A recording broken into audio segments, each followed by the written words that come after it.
Today you'll see how to sew a double welt pocket with a little button loop. So cute, step by step, full on detail. If it's something that you've been scared to do, maybe after watching you'll find it much more approachable. Hi sewing friends, I'm Karina from liftingpinsandneedles.com. Welcome to this channel that is all about sewing, limitless sewing, and I have an advanced sewing technique for you today.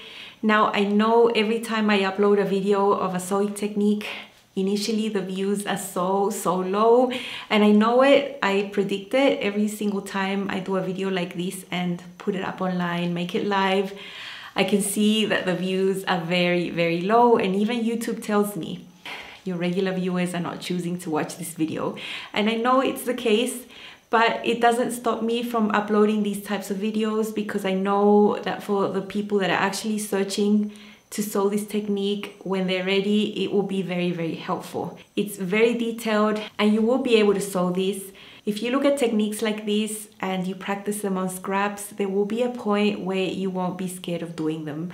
I know when I was a teenager, I was sewing a lot of these welt pockets until I messed one up and I ruined a garment. I ruined it, like the whole, and it kept me from making these types of pockets for many years until I was able to return to making them again and feeling confident. So it can happen to all of us at all stages of sewing. Sometimes we can make a mistake and feel that we can't ever do this technique again, or you've never done it before and you think you're going to ruin your garment.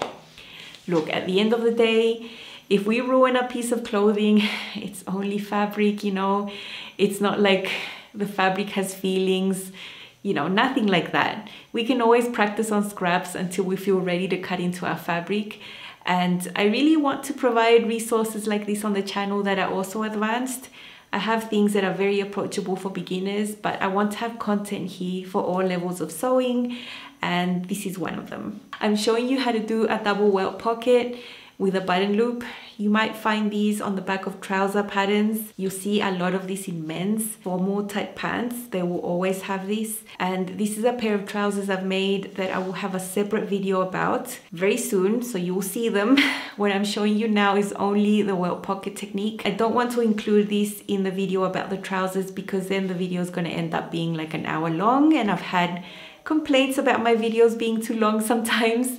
So I'd rather have this as a standalone video just about the double welt pocket, and it'll be easy to search, easy to find. I'm very proud of the trousers. I made them with precious purple linen. So hard to find, So yes, I'm very excited to share those. There are several ways to do double welt pockets. There is a way that is a shortcut cheaters way that doesn't have actual welt pieces on there. I'm not showing you that. I'm showing you the classic traditional type of welt pocket. Has separate welt pieces, has a separate pocket bag in the side, and the pocket bag attaches to the waist area. It makes it a really secure type of welt pocket. I've sewn others in the past that don't have the pocket bag extending up to the waist. It's just from the welt down. And I find that over time, those pockets can be at danger of stress and tear just because there's nothing supporting them. I really like this technique. I've done my best to simplify it and to show you how approachable this can be. So let's see. Don't you think this is starting to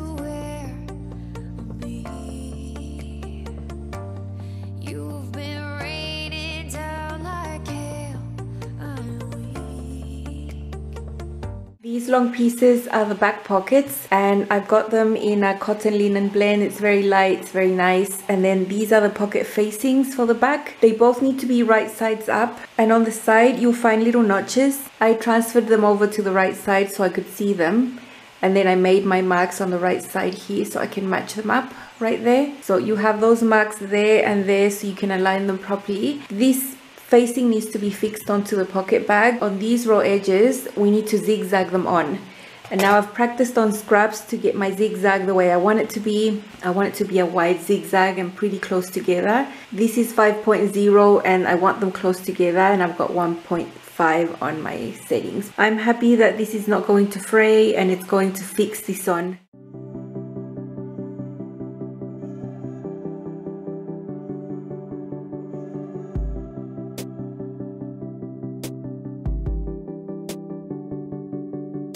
That's how that looks. It's quite neat. This is the piece for the belt loop and I've already pressed it. I've prepared it. So when you press it in half first, lengthwise, and then the edges you press them to the middle again, and then again, and you end up with this tiny thing that we need to sew on the edge. Now when this is small, it doesn't usually go onto the feed dogs that well, so I find that I need to pull them a little bit.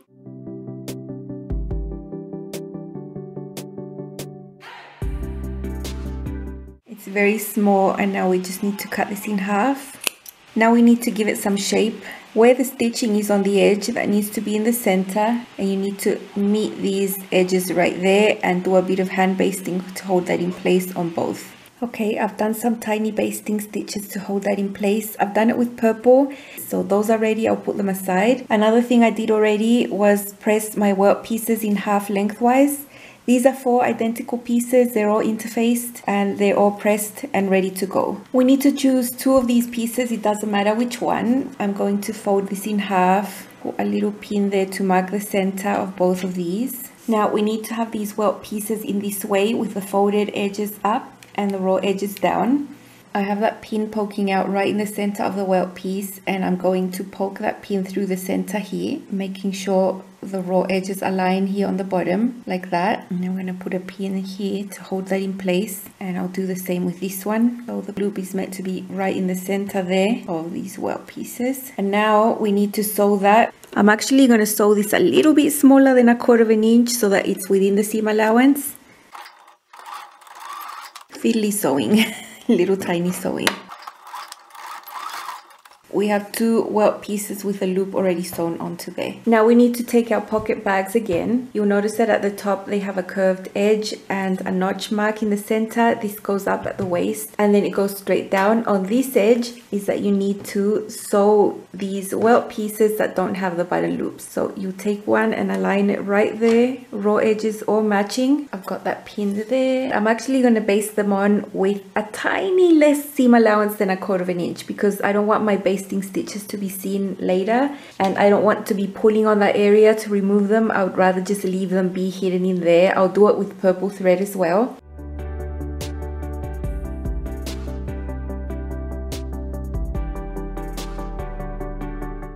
You can see there that it's a little bit smaller than 1/4 inch, and that will be hidden. That stitch will never be seen actually when it's finished. Now we can take our back leg and start working on the actual welt pockets.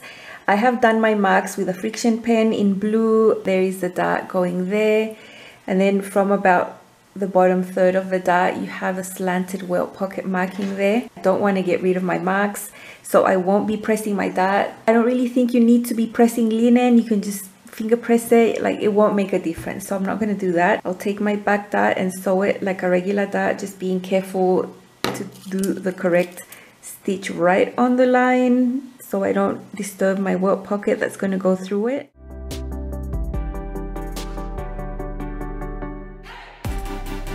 Okay, here you can see the welt pocket marking starts there. I'm going to put a pin right through and make sure it comes out on the other side where the mark is here. So, and I'll take my pin, go right through there, come out there. I really want that area to align. When you've sewn your dart, the marking is going to end up being straight. You can see the rectangle straight, but when you see it with the dart unsewn, this looks like it's falling down like that. Don't worry, it'll be fine. It'll be straight in the end.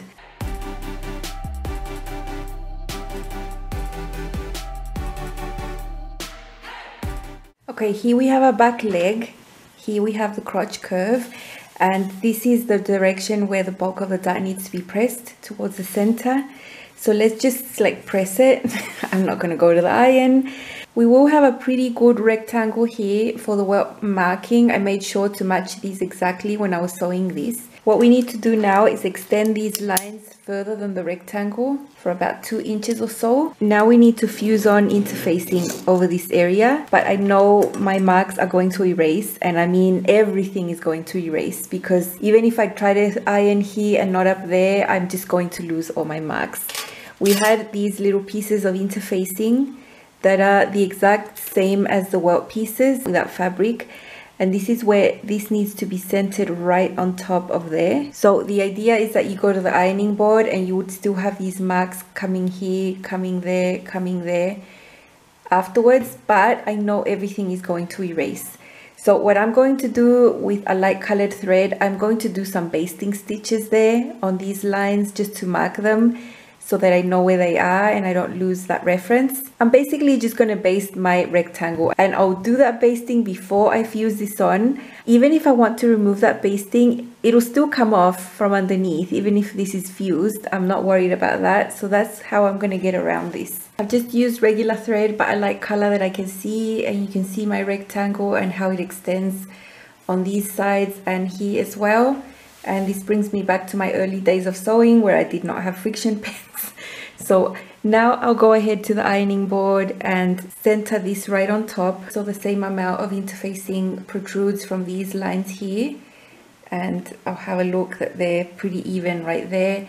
This will cover the dart, and I'll actually press the dart now. This is how it looks after the dart has been pressed, and this interfacing pressed on top. You can see I have the same amount of interfacing protruding this line here on both sides.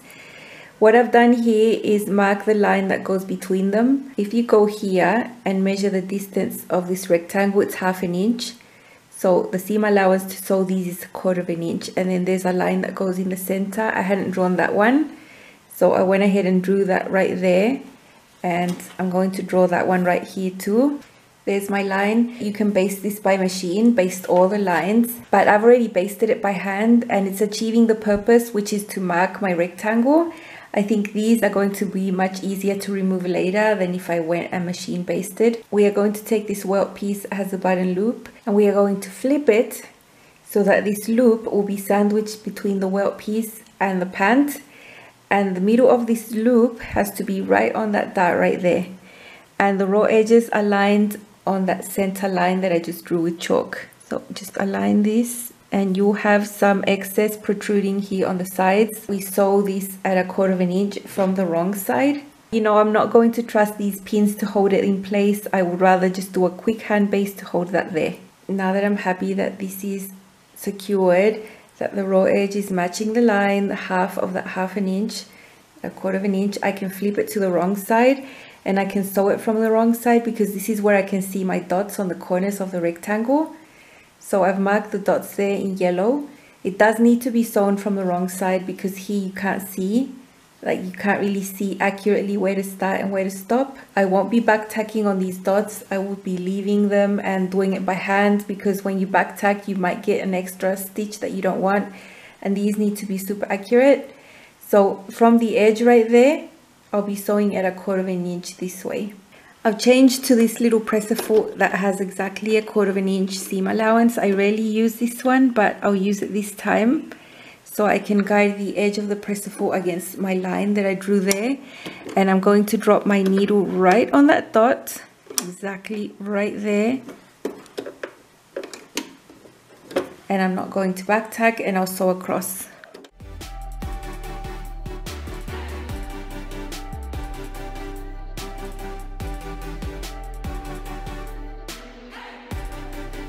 This is how that seam looks on this side. You can see I didn't catch these basting stitches I've just done. I can pull these out now. You want to bring your pocket bag now. Remember, we had sewn a welt down there, and we are going to place these right sides together.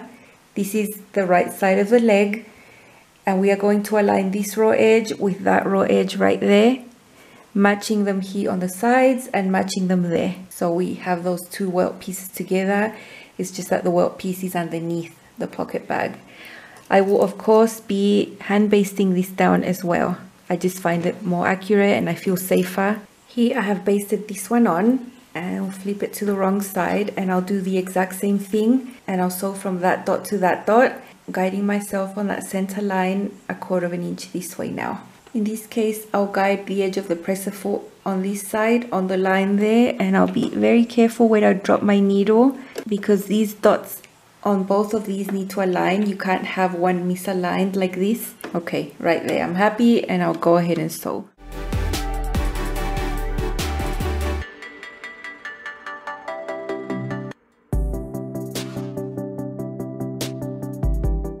Okay, so you can see the two lines parallel to each other, each starting and stopping at the dot. These ones need to be straight like that. You can't have this sort of angle there. So that's one done. That's how it looks on this side. I can take away this basting stitch now, right there. Okay, both welt pieces have been sewn, the one that goes on the top, the one that goes on the bottom. From the raw edge, they are all sewn 1/4 inch, they all match. These align here straight, and I didn't back tack, so I have these threads. So I'll just show you what I do with one of them. I just take this and pull it to the back. I love this needle for that. Just poke it right through there. It'll come out through here, and then I thread them both together. I always do it the same every time I reinforce by hand. It's always the same thing. Then I look to see the stitch coming before. The threads are coming through, and I'll poke it through there and come out exactly where I've got the threads coming out.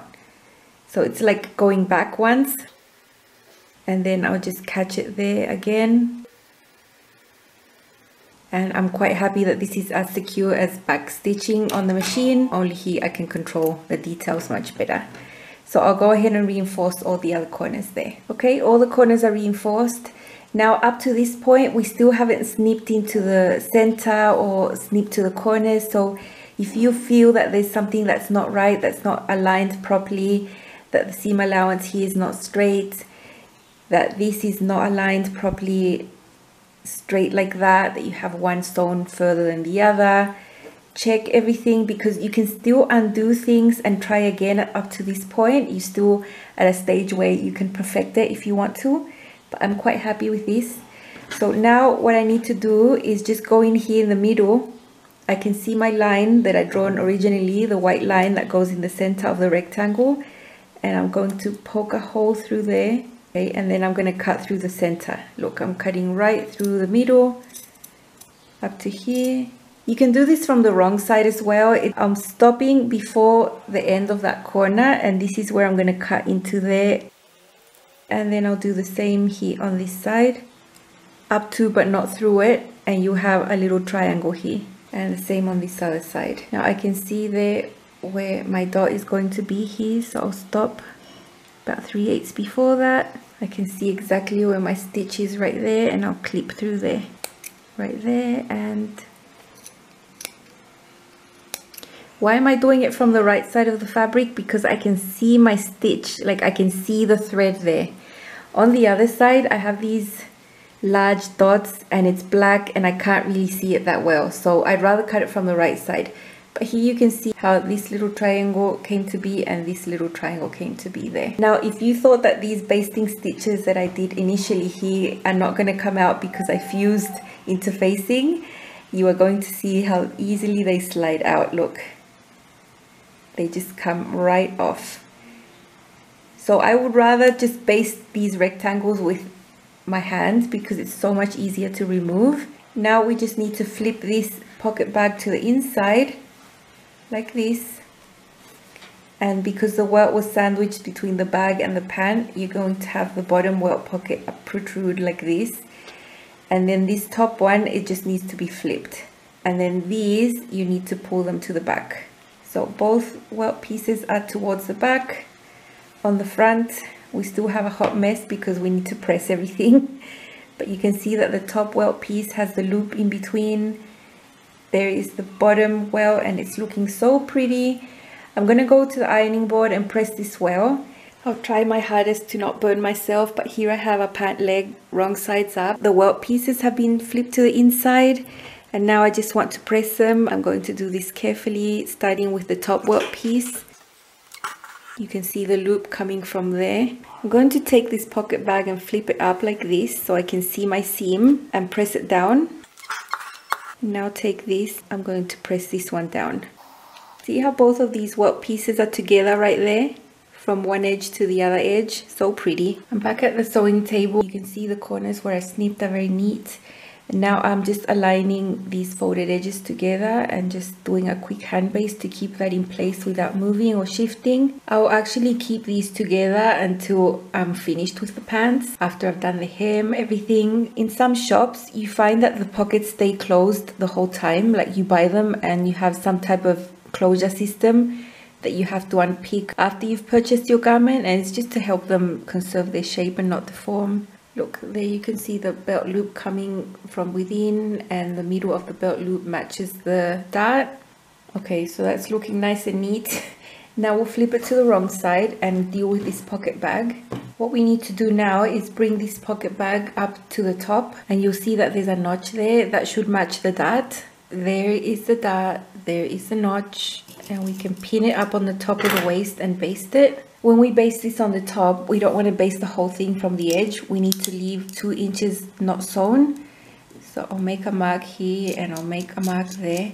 So all we're basting is the center area of this. We will still need the sides to have access so we can close this on the side. So you don't want to sew the whole thing. And I'll just pin here what I need to sew. That area there, and this still needs to be free so we can do this section afterwards. So I have my little mark right there.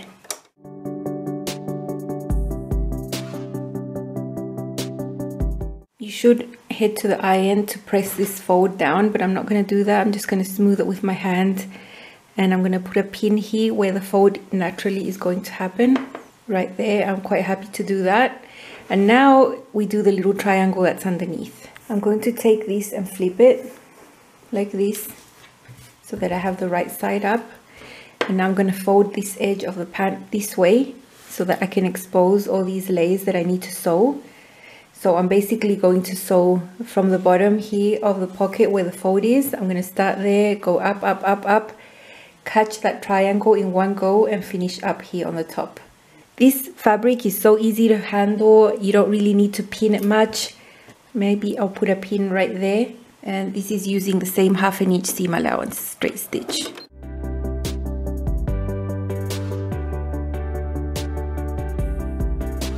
I'm trying to get you as close as I can to this triangle right there. So I help myself with this seam ripper just to keep it flat, and I sew right on the edge there.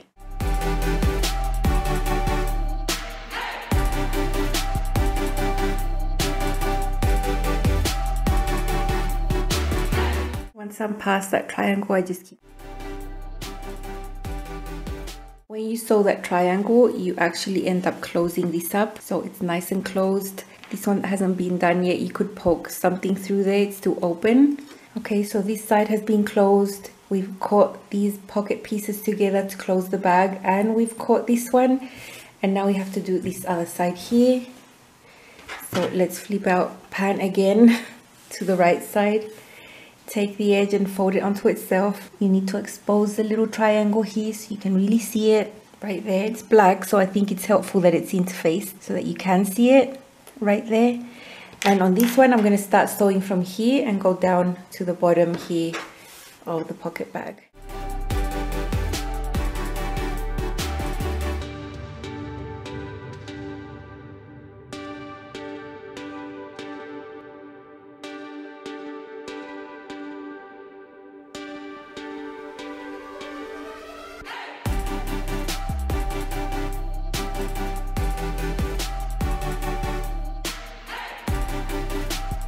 Now the last step of this welt pocket is to stitch in the ditch on the top here, from there to there.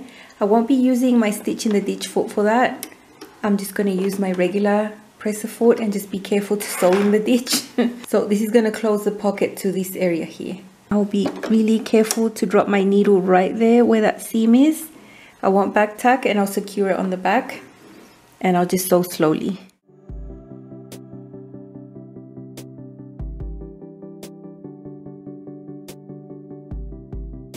This is going to keep the belt loop down as well.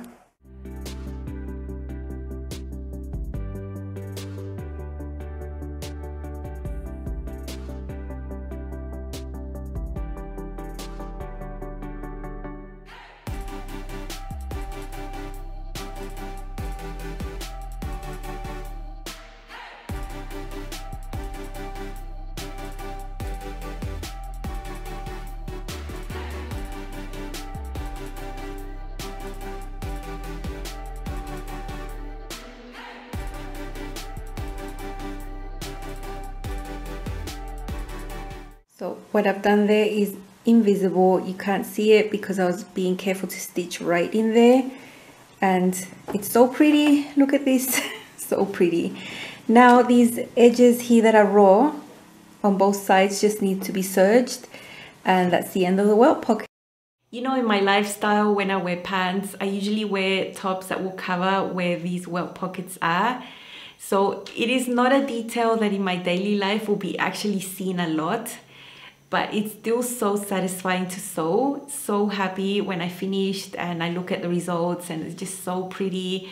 Taking your time, turtle speed, really turtle speed. That's why some of the sections in the video I wrote there, real time. I'm not fast forwarding this. This is exactly how slow I sew. Because what is the rush? What is the rush? You have a lot of straight seams to do on pants that can be fast. But in this area, it's really nice to just slow down, take it step by step and just get a really beautiful result. And I'm very proud of how they turned out. Look at these beautiful welt pockets on the back of pants. There is a dart going down and the welt pocket going in between. There is a little loop with a button and that's the pocket inside.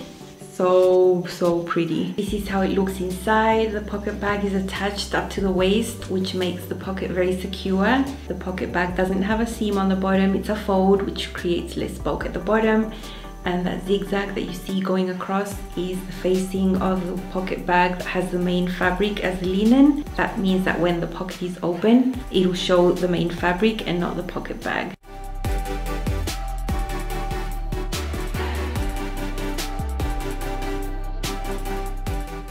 I hope this video was at least fun to watch. If you've never seen how they're sewn, this is how this technique is from this specific pattern. You might find other patterns with different techniques. It's really nice to have an array of ways to do things.